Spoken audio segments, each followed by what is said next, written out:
I can go out and play golf and I can shoot well and all this kind of stuff. Okay.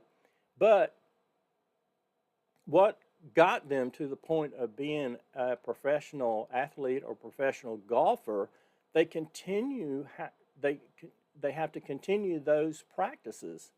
They have to work on the fundamentals of the game, their swing, putting, chipping, pitching the ball, driving the ball, all that kind of stuff, the swing mechanics and things of that nature. And sometimes, as human beings, we we have a tendency to get lax in certain aspects of our life, and we kind of take some things for granted, and maybe we get distracted and we're not really paying as much attention to what we're doing, and the next thing you know, we're starting to notice that things aren't really working out, and I'm not getting better. I'm not scoring well like I used to.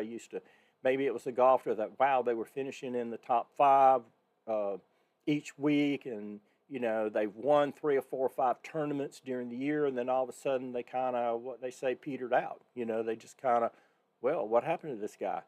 Well, sometimes they get distracted and they need a coach. And I, I can tell you a lot of these golfers that are out there have coaches. They have multiple coaches. They may have somebody that is a former player that works with them on putting, one on chipping, one on driving the ball.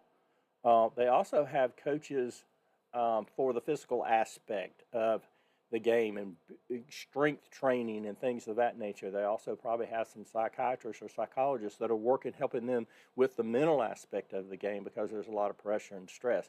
And the main point I'm trying to make is even though they're professional, they're constantly learning and looking for ways to get better.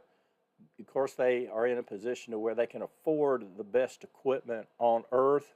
But I bet you, if you were to take that professional and you, as just an amateur duffer, hacker, whatever you want to say, and if you were to meet up with that person out on the golf range, and meet them and talk to them, and they could take your clubs and they could shoot a good round of golf with the clubs that you have.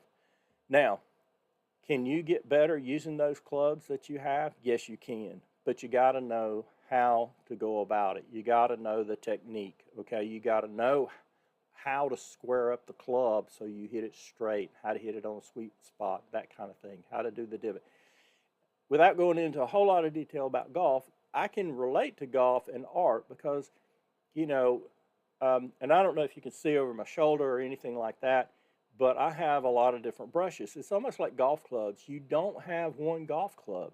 You don't have two. There's 14 golf clubs in the bag, okay? That's the max that you can carry. You can't carry more than 14. You can carry less than 14. You could carry one club if you wanted to, but you're not going to score very well, and you're going to be laughed off the course, and you won't be playing the game of golf very long. Now, the point is, there are a lot of tools that we use, and you need to learn how to use those tools, how to use the different brushes that are out there, a filbert versus a flat versus a bright versus a liner brush. There's different shapes and sizes and things like that, and you need to learn when and how to use those particular brushes.